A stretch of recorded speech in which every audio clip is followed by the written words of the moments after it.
KIMT News 3's Kaylin Thompson spoke with the Albert Lea School District as well as a concerned parent about what school districts think about when hiring teachers. She joins us live from our Rochester studio. Kaylin?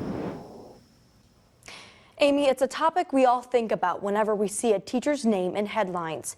Educators of our youth are often scrutinized, and rightfully so. But I'm learning it's not so much about the hiring process that's the hard part, but what comes after. You send your kids there to school and you hope you can trust who they're with. With 3 kids in the Albert Lea School District, who's teaching her kids is something Michelle Rubitz thinks about often. Coincidentally, she moved to Albert Lea from Northwood. You're not with them, so you have to hope that, they're in good hands. And how can you teach about not taking drugs if the people teaching them are dealing with drugs, The district office is heavily involved in the hiring process of new teachers and tells me the application process is extensive. 2 things need to happen to be a teacher in Albert Lea.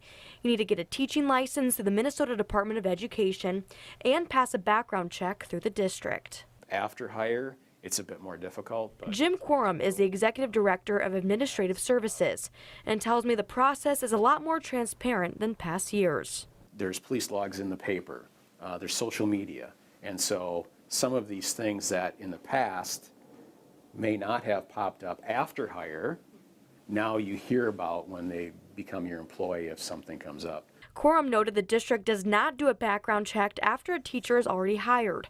Parents like Rubitz thinks maybe things like that need to change. More extensive background checks, I don't know, look into references, whatever they're not doing, do it a little bit more.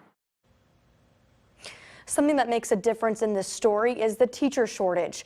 I'm learning the candidate pool is thin in small school districts, and something that's harder than hiring good teachers is getting them to stay. Reporting in our Rochester studio, Kaylin Thompson, KIMT News 3. Thank you, Kaylin. Coming up tonight on KIMT News 3 at 10, we take a deeper look into the laws in Iowa when it comes to hiring teachers and how they can pose some challenges.